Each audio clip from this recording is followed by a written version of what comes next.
Welcome to this week's version of the OU Insider Under the Visor Sooners YouTube Live, powered by Jani-King. My name is Brendan Drum. I'm here with Parker Thune. We got Spencer Forsythe on the board.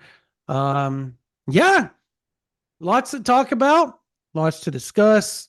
As you can tell, we're not the liveliest of us right now. We are kind of whatever at this point. It is what it is. Parker, take it away. Yes, Brandon, our show is brought to you this week and every week by the great folks at Jani-King. They are the greatest team to ever clean and a proud partner of OU Athletics. They deliver spotless results from stadiums to any size business across the country.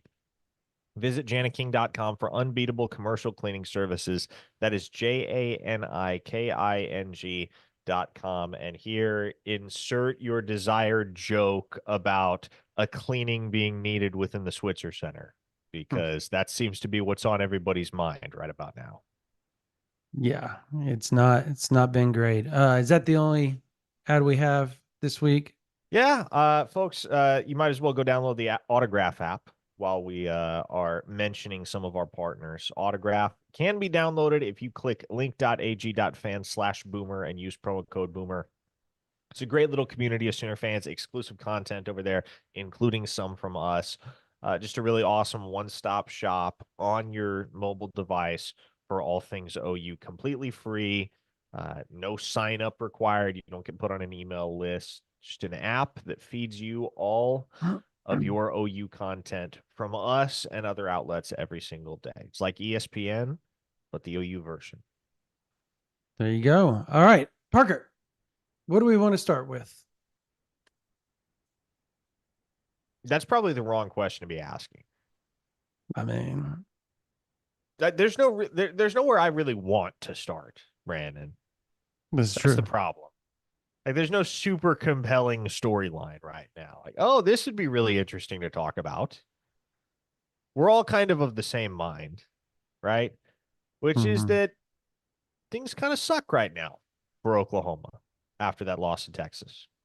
And if they don't get better and significantly better in a hurry, you're staring 5-7, 6-6 right down the barrel. That's not a great place to be. By the way, folks, if you want to interact via the chat, fire your questions at us. Feel free to weigh in with a comment. But if you want to ensure that your question gets answered or that your comment gets read, drop a super chat. We read every single super chat and we'll address every single super chat because we get so many people commenting throughout the show.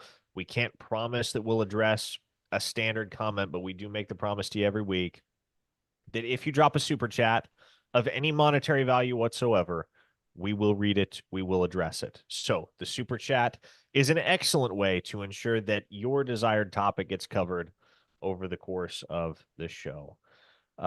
Brandon, you know what's really interesting to think about? And by no means am I saying OU gets there, because, boy, the outlook is not rosy right now. But it's kind of crazy to think that here they are after that performance. And all of their goals are still in front of them. Like, yes, you have to win out the rest of the way, pretty much, but you could still make the college football playoff. Now, again, needless to say, that is not happening as things stand. Nothing remotely resembling that is happening unless there is a drastic and immediate flip of the switch for this team. They're 4-2. It doesn't feel like it. Danny Stutzman said tonight, we're not 2-4. We are 4-2. That's all fine and well. It doesn't feel like 4-2 to a lot of people right now. Certainly doesn't feel like 4-2 after you got drubbed by your fiercest rival in the Cotton Bowl a week ago. But this season is still salvageable. The issue is you have to show some signs of life. And there have been no signs of life offensively at any point this season for Oklahoma. There has not been a single game to this point through half the season where you've walked away saying, OU's offense was good tonight. Like, forget great. There has not been a game where you've walked away saying that was a good offensive play by Oklahoma. No, and man, I talked to so many people today. I swear, they're my phone would not stop ringing with people within. I don't want to say the Switzer Center because it was a little bit of that, but within the program, there's just there's some strong vitriol going on, and it's not it, and rightfully so, right? Like I Yeah. think it's oh man, how do I want to word this? Has to be delicate. So if I look like I'm like struggling to say what I want to say, it's because I don't want to say too much. What I guess what I can say is that there's a lot of people that feel like the program's at a crossroads at this point, Yeah. and that you're either playing for Team 131 or you're trying to play for the future and not trying to shake the apple cart too much to where you lose both quarterbacks because there's a strong contingent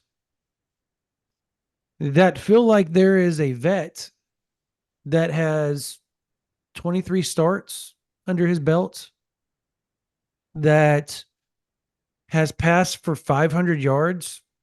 No, excuse me, 800 yards versus the University of Oklahoma. And I think 8 touchdowns and 0 interceptions, something to that extent in his time versus University. That is your third string quarterback. How he's your third string quarterback, I guess, well, at this juncture, we don't know, but he's still the third string quarterback because if they were going to make a change, it was going to be back to Jackson Arnold. And I have that on multiple confirmations. Multiple confirmations. They weren't going back. They weren't going to Casey Thompson. They were going back to Jackson Arnold. And there's some it's kind of split right now from what I understand. Like some Well, people that's want just kind of sign of the times, right? and that's not Because, good. That's not good. well, 20 years ago, 20 years ago, you could play a guy like Casey Thompson in this scenario if you really wanted to. Yeah, but There's you're no afraid of world. transfers at this point. Lose them Yeah, both. there's no world where you can hand the ball to Casey Thompson at this point in 2024 because at that point you risk alienating both of your young quarterbacks. You've already alienated one. I think it's pretty well understood. You're not getting Jackson Arnold back at this point. It would be miraculous if he returned to Oklahoma in 2025. But the second you say, "All right, Casey, your turn," then it's Michael Hawkins who's pissed off, and probably justifiably so, because But let me ask you this. This is Casey Thompson's last year. Why be upset? You have a lot ahead of you. Why be upset? That's I mean, I'm asking a valid question, I feel like. why be upset? Because, I mean, realistically, what are you getting out of this season one way or another? Like, best case scenario, what is Casey Thompson reasonably adding to the offense that's going to drastically increase the bottom line? Um, I no, guess let me phrase it this I way. mean I can answer that. How many games are you winning with Casey Thompson versus how many are you winning with, take your pick, between Michael Hawkins and So Jackson let me Arnold? ask you this. And look, I think Michael Hawkins is going to be unbelievable. I think he is going to be I feel like he's going to be one of the better quarterbacks by the time his tenure is up at the University of Oklahoma, one of the better to do it. I do. But it's really hard as a true freshman, and we're seeing this right now, to come into the SEC. Yeah, there's always the exception and not the rule. And for the most part, Michael Hawkins is the exception. He Yeah. is the exception for the most part. But when it comes to there's a maturity aspect to it, is where I'm getting at. And yes, Michael Hawkins is mature beyond his years. But quick reads, right? Seeing and knowing, okay, this is where, okay, maybe the play calls for the progression to be right to left front side, but you see something in the coverage and you're going to go backside to a wide open Gavin Sawchuk because of you think they're in man and you see they roll the zone. Well, if that's the case, and I talked to somebody, they felt like that was that you're taught to read the front side on that play. On that play, most times you're taught to read straight down the center and figure out what it is, and then make your read and your play through the progression. That play was specific front side. Backside wasn't even in the progression, which is crazy to me because they thought they were going to be in man. They were in zone.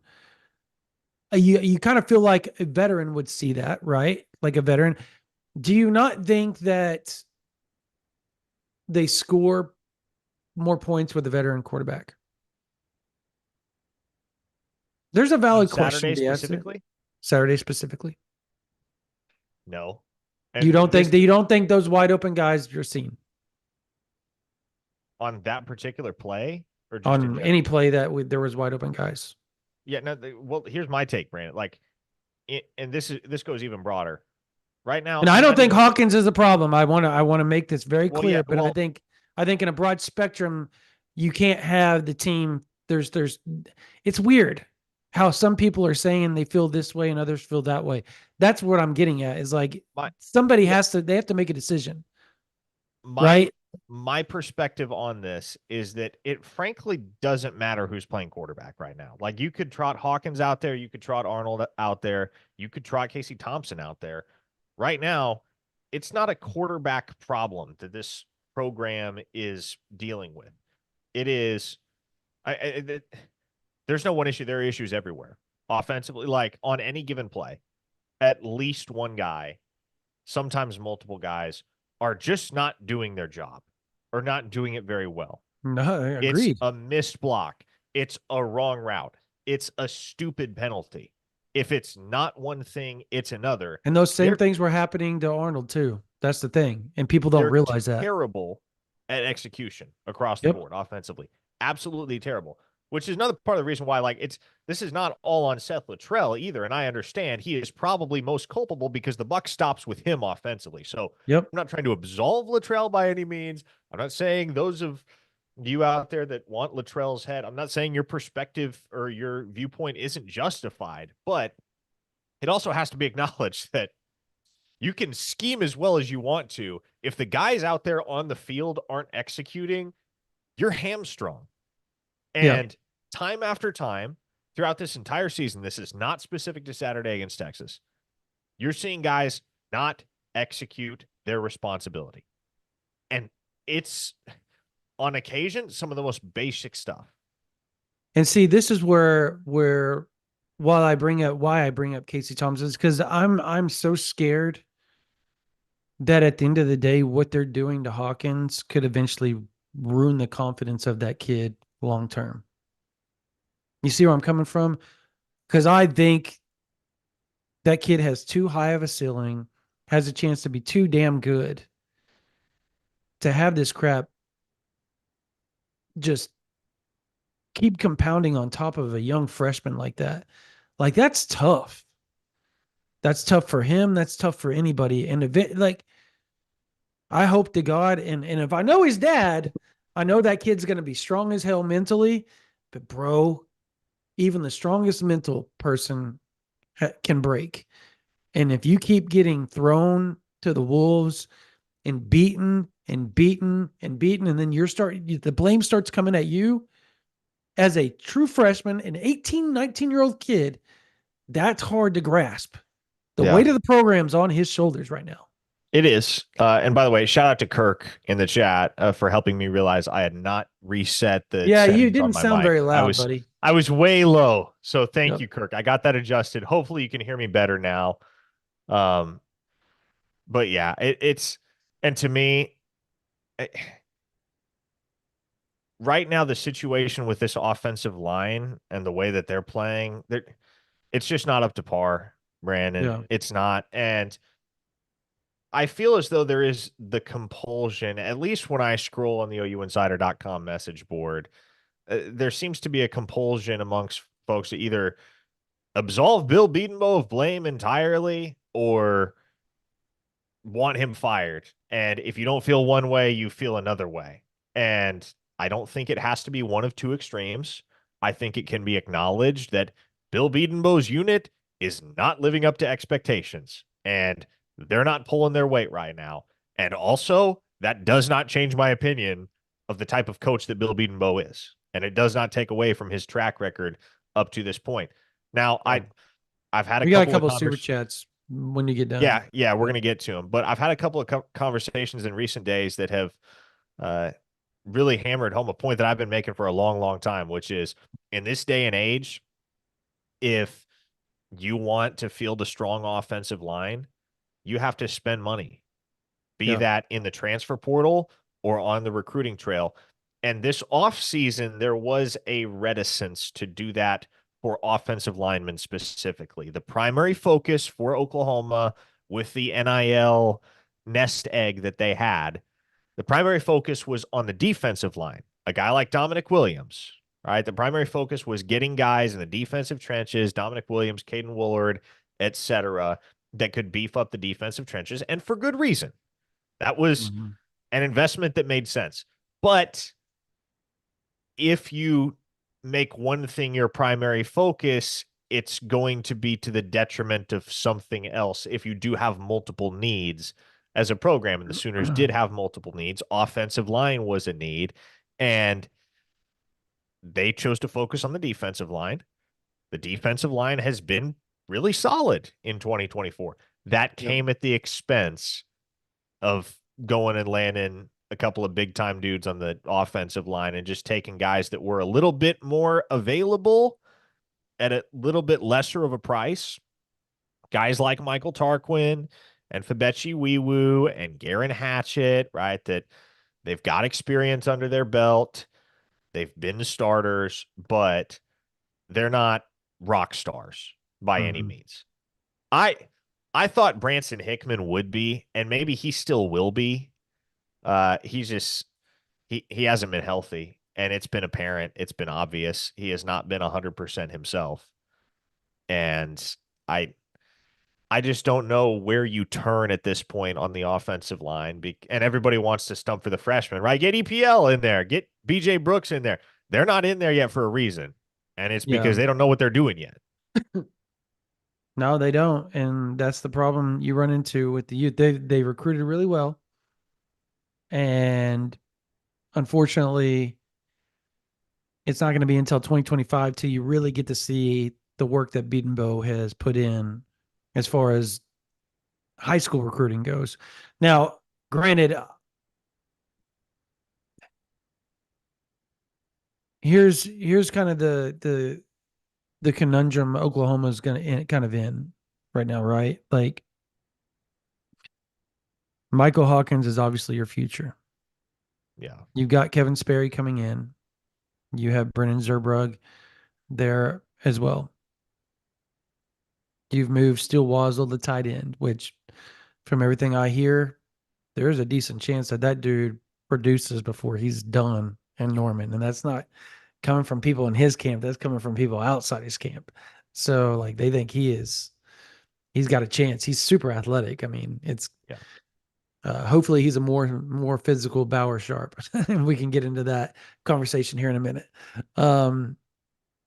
But super chats. yeah, Let's hit them. Elijah Mock gave us $2. His very first super chat contribution. Thank you, Elijah. And he said, offense not held to the same quote unquote standard. And that goes back to, I think, Brent Venables' post game comments where he said he was most disappointed in the defense, which is what a defensive coach is going to say. But it's still bullcrap, though. Yeah, pretty clear the defense is not the problem. Blade 619234 dropped us $2 and said, guys not executing is on coaching, hasn't improved. And that's fair, right? But like, if as a coach, you can lead a horse to water, you can't make him drink. So right. The players ultimately have to do the executing. The coaches can tell them what to execute. They can instruct them. The players are the ones that actually have to do it. And in a lot of cases, that's what's that. For instance, Bauer Sharp can't block right now. And that's not Joe John Finley's fault. You know, like it's not like Joe John Finley has completely neglected to teach Bauer Sharp to block for the last 9 months. That's a want to is what that is. Correct. Mason Sokolowski, $5 contribution, said, I think it's the right move to roll with Hawkins.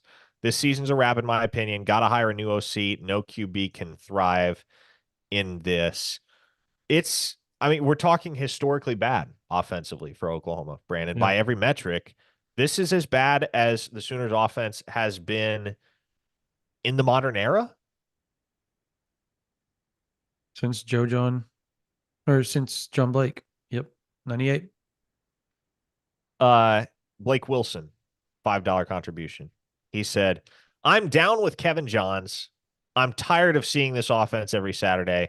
Also, the play calling is trash. Something needs to change. I have to look. Fans are going to hate this, but there are people that are far more knowledgeable than me, Parker, and no offense to anybody, 99% of y'all that who are saying like, well, I mean, like they are that football is their life. Like, I'm not going to argue with these. I would never argue with these people.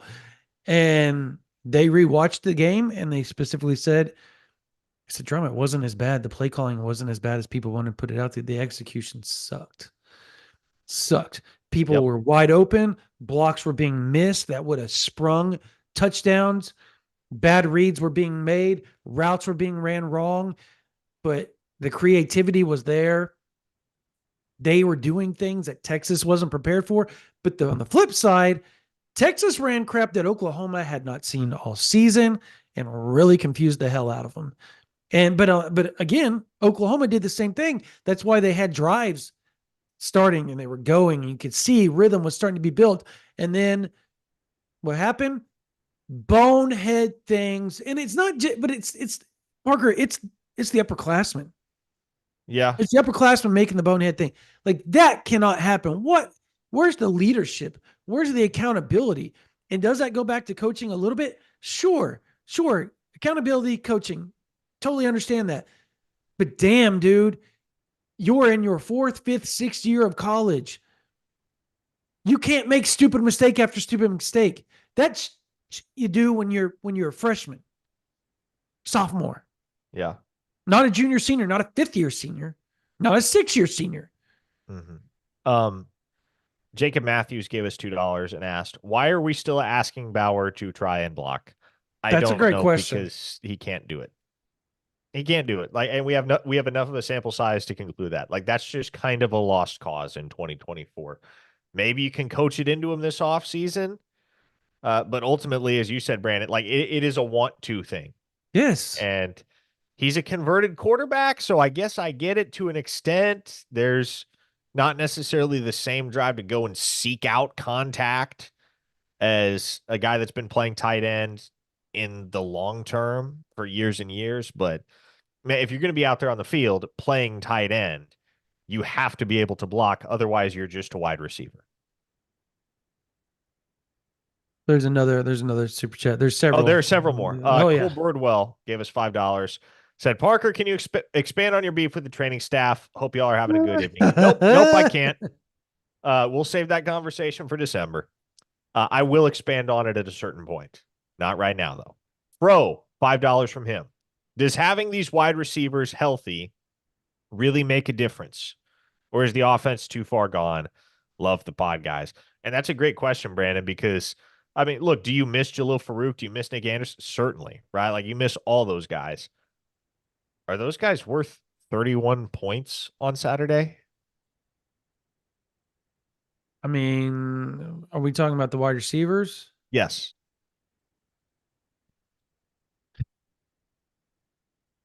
You still got to be able to hit them. So I don't know. Like, that's the thing. Like, and that's not, again, not saying Hawkins wouldn't have hit him. I'll say I think he would be more comfortable with them. I do. I think there's a comfortability with him.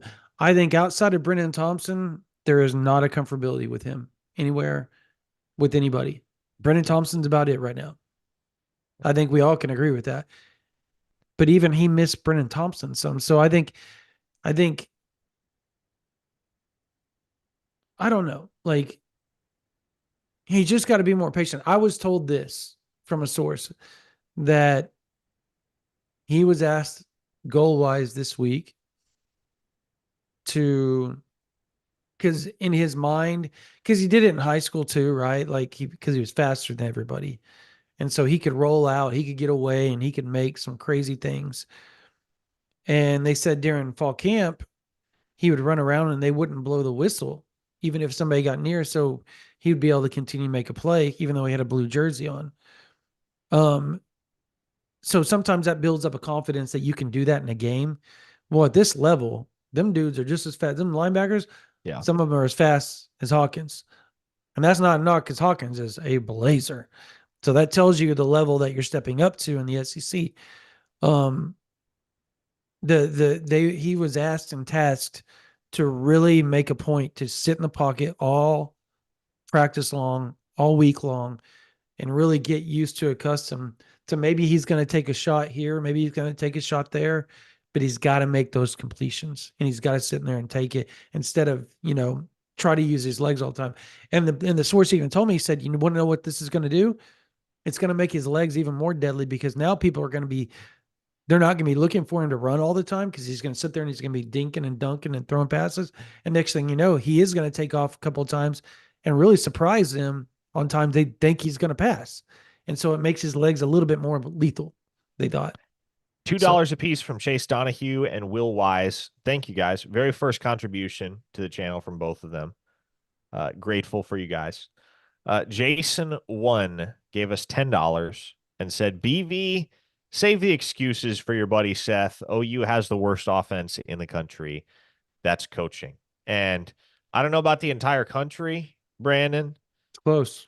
It is close. In the Power Four, I would be hard pressed to believe that there is another offense that is as inept as Oklahoma's through 6 games.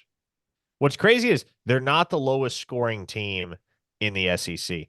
That is Kentucky. Now, that's due in large part to the fact that Oklahoma hung 51 on Temple in the season opener. But somehow they're not the lowest scoring team in the SEC. No, and that's weird. That's weird. Really weird. I don't know. Jacob Matthews gave us another $5 and said, what's the simplest offense we can run that they can't mess up? Time to go back to the wishbone.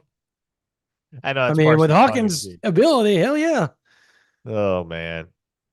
Yeah, I mean, the thing is, they have the personnel to run the offense that, well, they don't have the ideal personnel to run the offense that they're running. You would like to have some wide receivers with a bit more size. And with Andrell Anthony and Nick Anderson and Jaden Gibson on the shelf, there are times where you have two guys like Brennan Thompson and Zion Reagans on the field at the same time. And that's just quite obviously not what you're ideally looking for. You don't want. I'll say this. Go ahead. I'll say this. My gut, and maybe it's a little sourced, tells me that the whole Jacoby Johnson playing two ways is about to come to an end, and I think it's going to be solely offense for him for the time being, which is what it should have been to begin with. Look, I don't want to dive too deep into it, but it's been kind of a battle of they need him over here, no, they need him over there, and finally, I think it's come to the point where I think everybody kind of feels this is where this dude needs to be. He needs to be help with size because you can't tell a kid, oh, well, I need you to know 15, 20 like specific plays out of 100. Pick them, the ones that you need to know, blah, blah. We'll teach these up to you, and these are the ones you're going to run. Like, you can't do that. And it's you're hindering his growth on defense too by doing this. So pick until he becomes really proficient at one, kind of like a Travis Hunter. And I'm never saying he's going to be Travis Hunter, but until he becomes that good and or works both ways all through fall camp. That would have been different if he was doing it all through fall camp. But just spur of the moment, oh, this is a great idea. Let's have our best athlete do this. You can't do that. You cannot do that. We got $10 from Fro. Yep. And Fro asked, how long does it take to get this fixed? The defense is there and seems to not be going anywhere. The offense seems like we're 2 to 3 years of development away from having guys that can compete. I don't think that's true, Fro.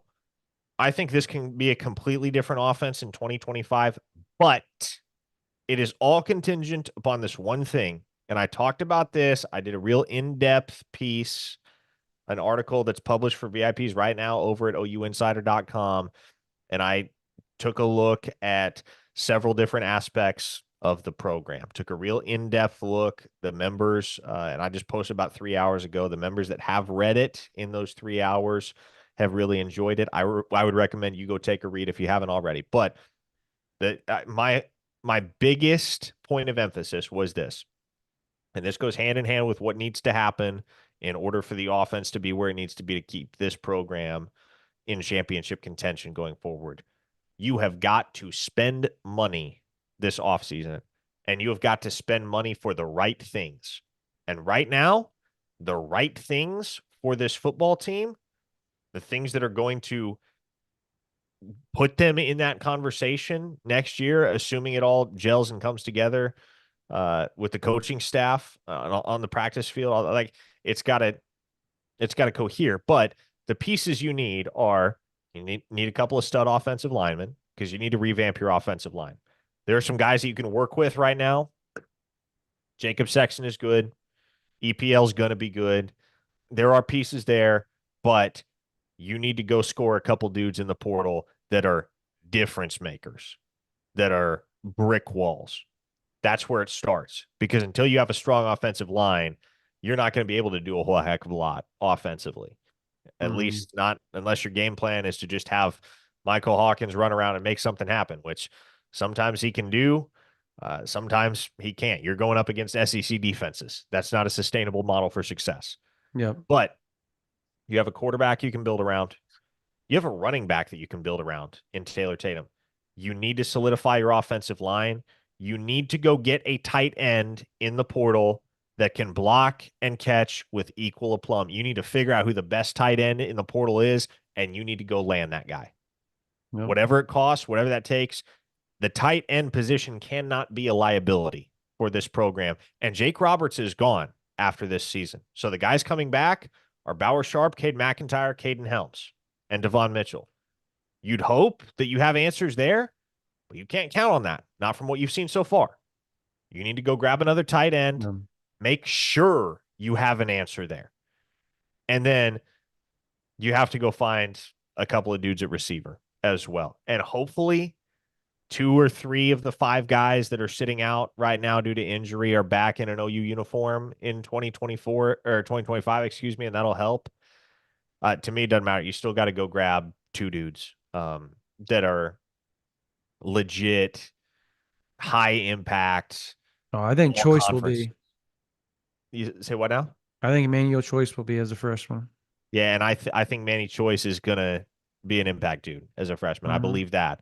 But you got to go get some guys with some experience and some size. Big receivers. Go find you a couple of big receivers, a tight end, a couple offensive linemen, and you got more than a shot, man. That should be a really good offense in 2025. And if you can piece together a really good offense and pair it with the effort that you're going to get from this defense, then that is championship makeup. You got to go win the games, but the pieces are there at that point. Absolutely. But before I'm going to dive into what you just said a little bit. I just want to answer. Chad Smith said it'll be 2032 and Brandon will still be saying Jacoby Johnson is going to finally get some run. He got more than some run on Saturday. You guys should probably go watch. He played both ways. I know you didn't notice it, but if you paid attention, as a matter of fact, it was back-to-back series that, and then he played later on offense as well. Didn't get the ball thrown to him, but he got run. Like he was out there for several snaps actually on both sides. So, anyways, he had 3 snaps at wide receiver. Yep, but he had 7 at cornerback. 7 on cornerback. Yep. I mean, that's run. That's my point. Is he played on offense. He didn't play against Auburn. The only reason why he didn't play more is because I told you why earlier, but I'm not saying that publicly. Anyways, Birdwell tossed us $2 and asked, "Do they get a defensive end in the portal? PJ a bust? No, PJ's not a bust. No, he's PJ's been banged up. Yeah, both ankles are bad right now. Yeah, look, you lose Ethan Downs, you lose Caden Woolard. That's it as far as I can recall. Trace Ford as well. You lose Trace Ford, but unless R. Mason Thomas bounces for the draft a year early, which I don't anticipate right now that he's going to do. You'll bring all your other pieces back. It may be worthwhile to go get an experienced defensive end. I wouldn't hate that. A real hellraiser if you can find one.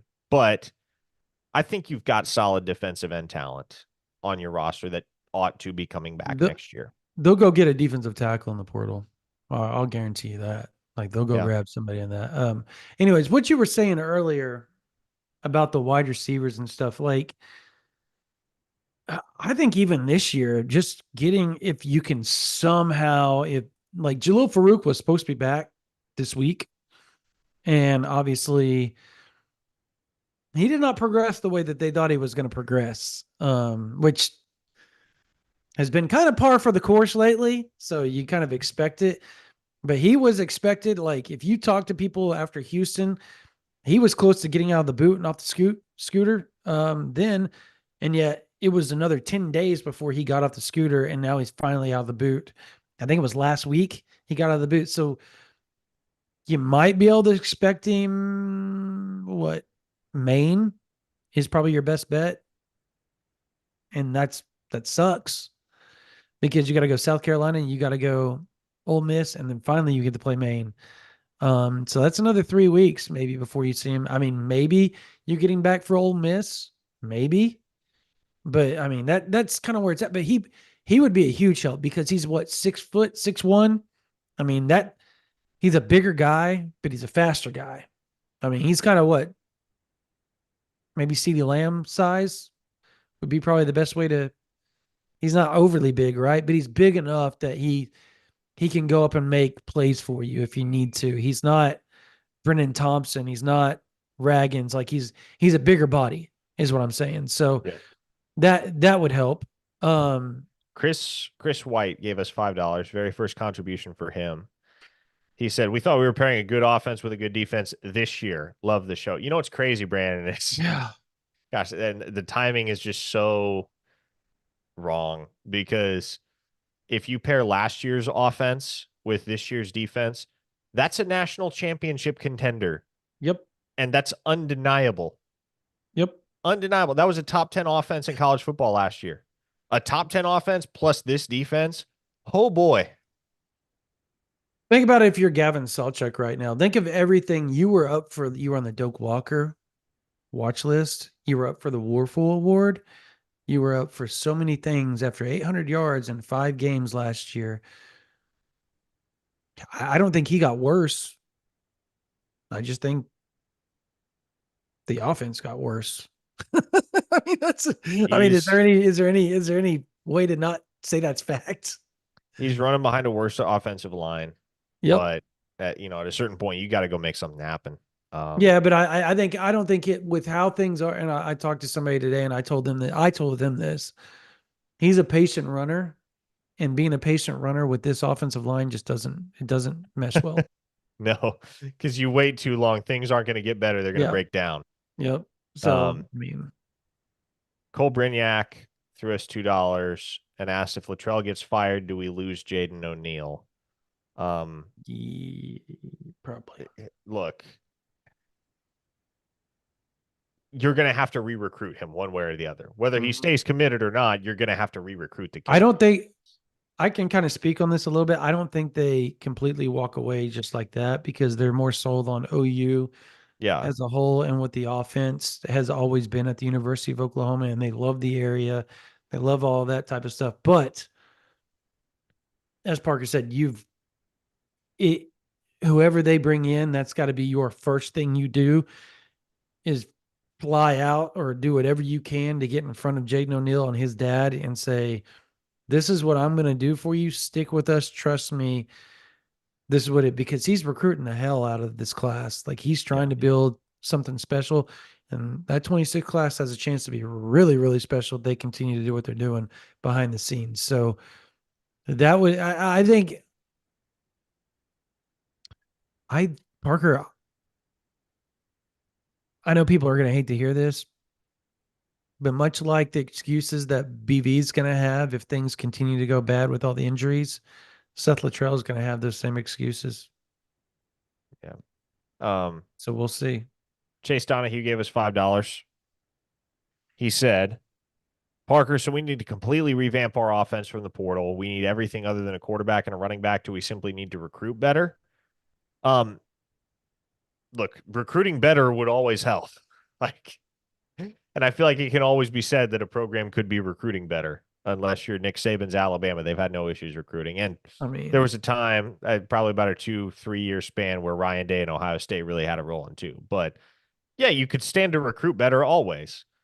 But in the end, you're not going up much more. You've recruited too well almost at this point. Like, you know what I well, and mean? like it, you know, and some people are going to hate this take because they hate Bill Bedenbaugh, but Bill Bedenbaugh has kind of developed too well for his own good. And that's part of why the offensive line is in such a sticky situation this year. Andrew Rame left for the draft early. Tyler Guyton left for the draft early. Caden, we know what happened with Caden Green. And That's just bad luck because they expected Rame and they expected Caden Green back this year. Like yeah, that and that sucks. that goes a long way for that offensive line if you have those Yep. two guys cemented in place right now. Um, so I don't think you need to completely revamp your offense, Chase. Um, you just, like I said, you've got to get better in the trenches. That is the key to me. And the pieces are there at tight end and at wide receiver, but you need to overload, I guess. You need to stack. You need to accumulate an embarrassment of riches Mhm. so that your quarterback has the luxury of all kinds of dynamic threats, different permutations of unique skill sets that are going to be weapons downfield in the passing game, so that he can drop back and he can be confident that every single dude on the field is going to win their matchup. Yeah. Um, so yes, to answer your question, Chase, recruiting better always helps, but for the most part, the pieces are there. You have got to make sure you are not at a deficiency in the trenches in 2025. Cole Birdwell, $2, asked who all comes back on offense. Well, let's roll through this. Obviously, Hawkins comes back. Your running backs return. Uh, Hypothetically.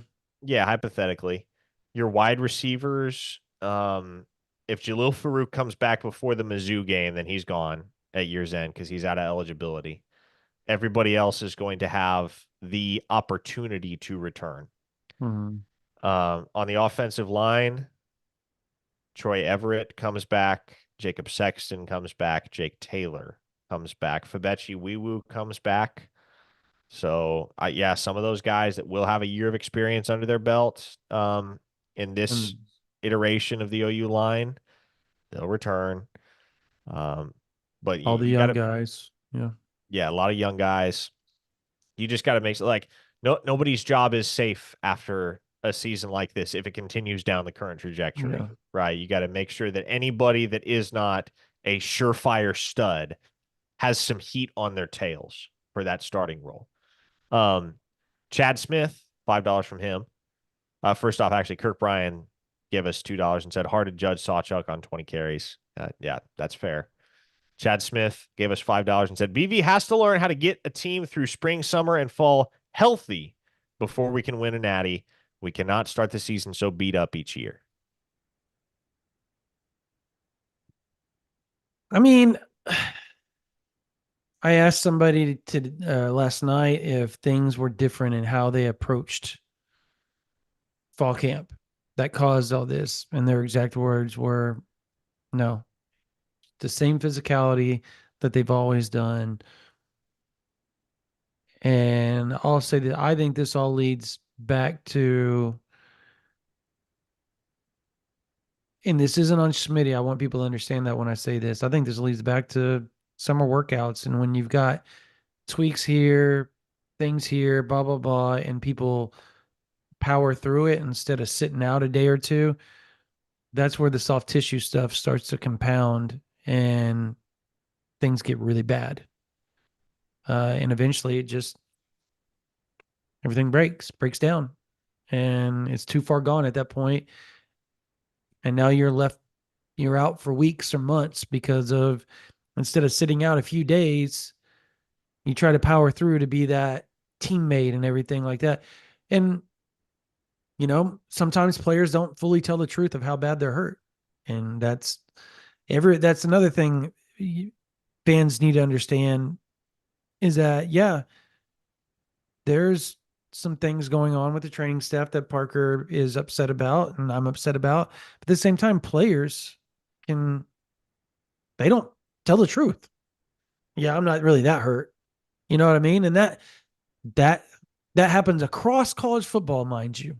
So I think you just gotta, I don't know what you do, Parker. I really don't know what you do to say complete. It's luck, is what it is. It's luck. And they were lucky in 2000. They didn't have one injury in 2000, Parker. Not Yeah. one. Yeah. It's just misfortune. Cole Birdwell asked, Nick coming back, Helm's gone, has been a non-factor. Yeah,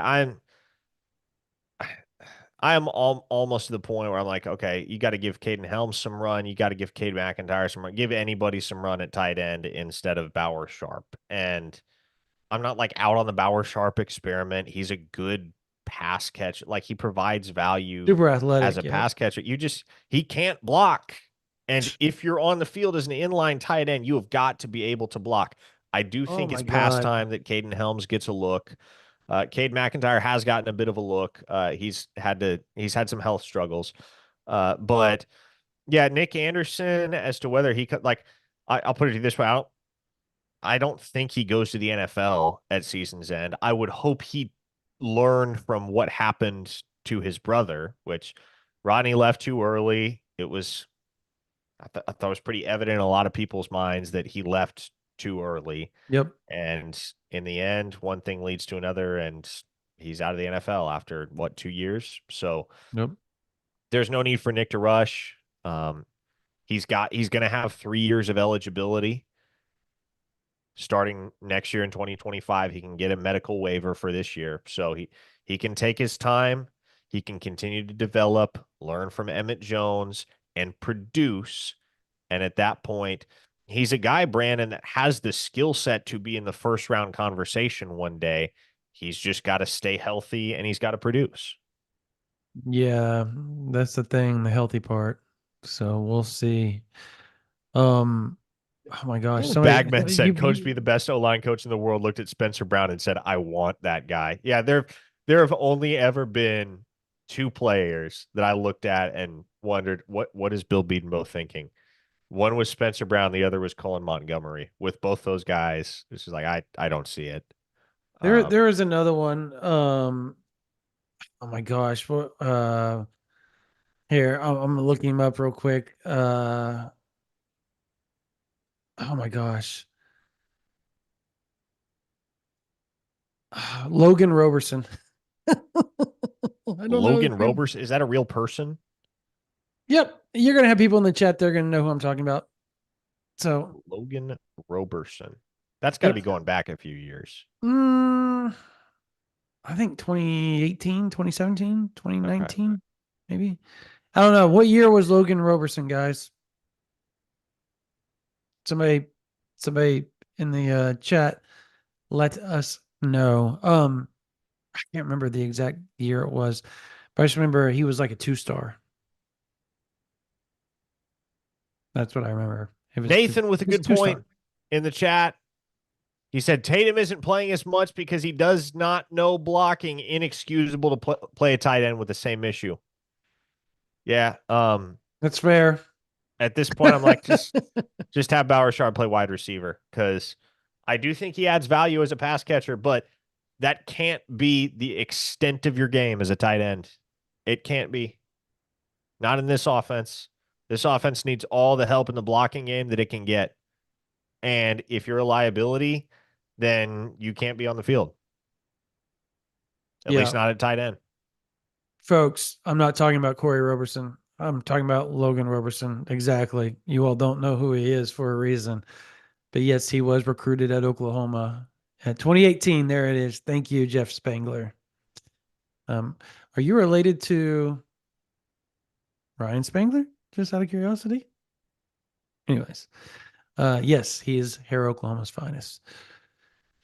All right. This week, Parker, do you feel good at all about OU's chances? Not terribly. No, I don't know how you How can. are they a favorite? Just because they're at home? It's 3 points. So essentially, what they did was said it's a pick 'em, but since they're at home, they gave Oklahoma a 3-point favorite. Because you usually get 3 points at home, right? I don't know, Brandon. South Carolina's not very good. Well, they're not great. They are good. They're decent. They're a decent team. And the problem is that is no worse than you right now. The Oklahoma Sooners are also a decent football team at best. Yeah. So overall, there's not much of a discrepancy between Oklahoma and South Carolina. And it's going to come down, as it typically does in games like that, to whoever executes better. And that's why I'm like, I don't know if I'd pick them to win the game right now because they can't execute on offense ever. And it's not, again, it's not one guy. It's not one group. That's what makes it so frustrating. Mm-hmm. It's a different thing every time. Something is always going wrong. Yeah. I mean, I don't know, man. I really don't. Like, I don't even know what to say half the time about this team. I'm so at a loss for what's going on. Obviously, defensively, you feel good about OU's chances to make some plays and really put South Carolina in some difficult situations. You hope it's a 12 p.m. kickoff, correct? It's Right? 11:45. 11:45. Okay. Um, you hope you hope that the fans show up and actually show out, um, and help the defense out a little bit. But can you blame them if they don't? Because I believe it's fall break too, right?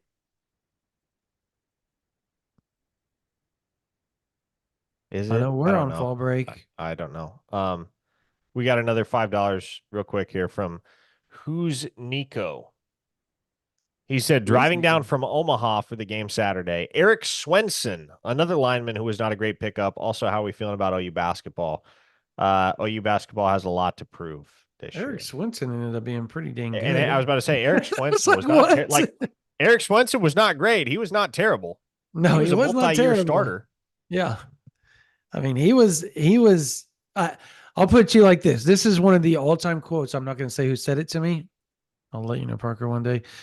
But this person has been covering recruiting for like 20 years. And their exact quote to me was Bill Beatenbow is a freaking dude, and he is the best there is to do it because he's the only person in the world that I think could have made Eric Swenson into a salvageable offensive lineman at the Division One. And he did. He made him actually pretty good.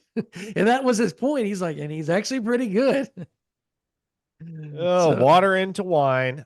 Jacob Matthews gave us another $2 and said, "What sucks is we wasted Billy and Danny's senior season."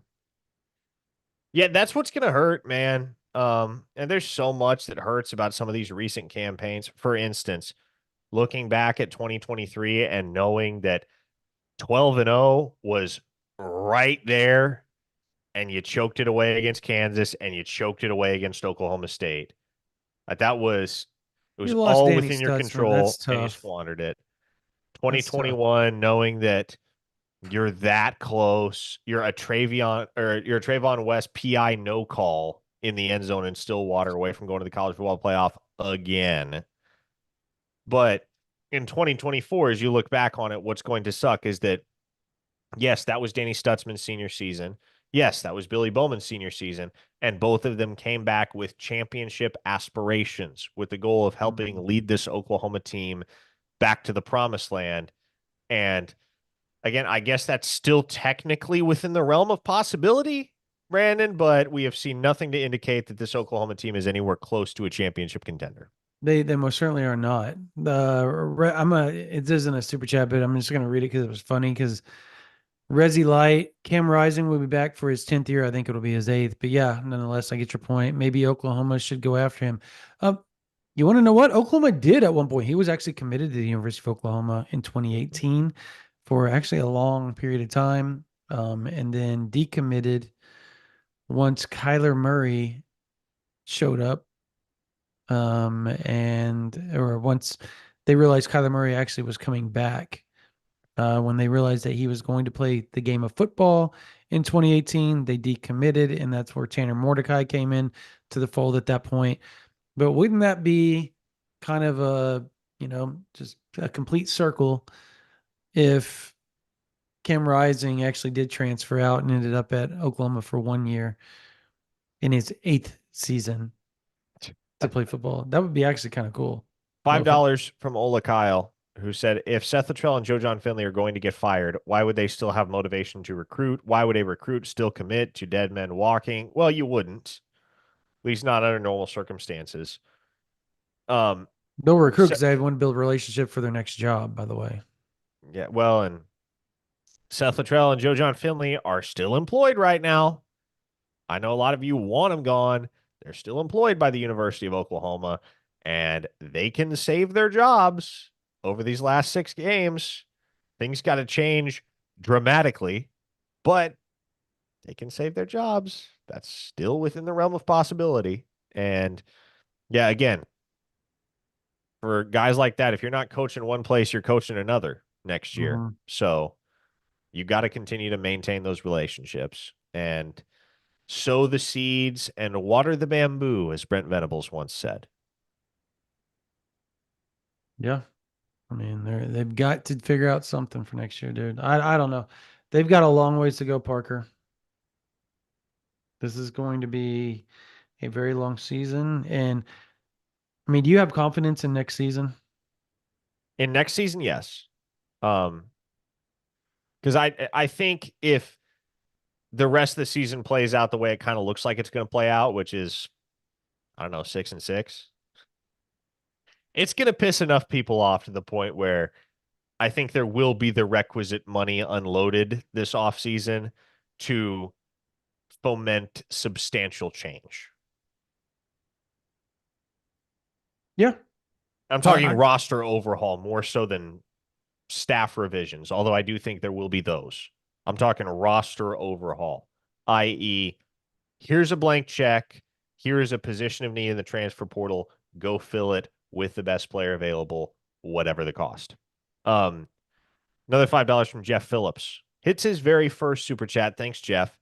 He says this offense needs an experienced QB. How could you think that wouldn't help? I mean, maybe having an experienced QB would help, but again, right now, your issues don't start or stop with quarterback. There is really no singular issue that you can pinpoint. The issues are everywhere. Everywhere. Yeah. And so would it help? Yeah. Would it be the solution in and of itself? No. All right. Well, we have another one. okay. Bagman. All right, Parker. Part 2, election boogaloo. Your OC hot board, top 3. Ooh, that's an interesting question. I normally wouldn't do this because, well, Oklahoma has an OC as of right now, but as it's a very popular topic of conversation amongst the fans, I will capitulate. A guy that I really, really liked last cycle was Willie Korn at Liberty. I think he would warrant a look. I just like the name. What's that now? I just like the name. I want a dude less than Willie Oklahoma corn. Let's see. Brennan Marion is very obviously going to be a very highly coveted commodity. He wouldn't have taken the job last year, but because he was so dead set on head coaching jobs last year. But I was told by somebody very close to him that if offered by Oklahoma, he would probably take it at this juncture. So, yeah. And I guess my third name, and it's another trendy one, but guy's only 34 years old, and he is at the helm of one of what is surprisingly one of the most explosive and prolific offenses in college football right now, and that is the other Mike Shanahan at Indiana. Indiana's 6-0. They look good. That's a Yeah. that's an offensive mind that wouldn't mind having. Garrett Riley. Yeah, no. Um, Uh, I Showtime like the Brennan 409. Marion. I like the Brennan Marion one. I like Shanahan. I like Corn, but I'm trying to think who is the OC, or at least who is the acting OC under Kiffin? Under Kiffin, shoot, I couldn't Hmm. tell you. How If you about this? if you really wanted to get splashy, what about Cliff Kingsbury? I thought yeah, but I thought about that earlier when we were talking about stuff earlier in the pod in the live, and I was like, man, but people just think I'm crazy. But I mean, he's doing a really good job He at is doing a really good Washington job, but I with the Commanders. What I about think Joey he would Halsley, Tennessee? Joey Halsley would be nice. I like it, if you want to go get Kingsbury, like I do think that's doable, but that's the highest paid OC in college football at that point. So you really got to have a willingness to say, all right, we're gonna spend a little extra to get a premium option. Yeah. So, do we have any more super chats? We do not have any more super chats. We can wrap it up. All right, man. We went over an hour today. Felt like this was due. Hey, subscribe to this YouTube channel. Help us get to 20,000. It helps us. I promise you all, it helps us. I had a meeting with ad people today. It helps, and it helps a lot, because the more you all subscribe, the more you guys are on our YouTube, the more that we can do things, because we're trying to get kind of help with the NIL stuff, and we have some ideas to do that, but obviously, this is free. You can subscribe for free. It helps, whether it's on our podcast, whether it's on our YouTube. If you subscribe and you like and you give us 5 stars, you give us thumbs up, you do all that type of stuff, you download it on whatever podcast platform. I mean this in all sincerity. It helps. It helps. It helps. It helps us do everything that we need to do to continue to help and build and accrue. That way we can start doing the NIL ideas that we have in mind moving forward. Also, OU Insider VIP, $9.95 a month, $99.95 for the whole year. There's a lot of good content going to be over there. A lot of behind the scenes talk, what's happening. You get a little bit of that here, but it's not near as much as you get over there at OU Insider VIP. It's not even remotely near as much as you get over there at OU Insider VIP. So it's $9.95 a month, $99.95 will give you the whole year at ouinsider.com VIP. If you're a college student, doesn't matter. If you have a .edu email, I don't care. If you have a .edu email and you email us and you say, hey, I want that promo code, and you email us at ouinsider or ouinsider@rivals.com, we will send you the promo code and you can sign up for $11.95 and get a whole year. One-time payment, $11.95. It's like going to Starbucks, but you get OU information, whether it's basketball, baseball, football, softball, recruiting, and you get it for a whole year. You send email us from a .edu email. Doesn't matter where you're from, OU, OSU, whatever, Timbuktu, whatever. If it has a .edu email and you email us, we will send you a promo code. Again, ouinsider@rivals.com. All right. We want to thank Jani-King for being a proud sponsor of the OU Insider Under the Visor Sooners YouTube Live and our podcast. We want to thank all you guys for the super chat, all you guys for being on here with us. What a blessing. I know it's been a rough weekend. It's been a rough week, but hopefully this week will be better. We hope that our content at OU Insider helps you guys get through it as well. All right. For Parker Thune, for Spencer Forsythe, my name is Brandon Drum. You guys have a blessed day.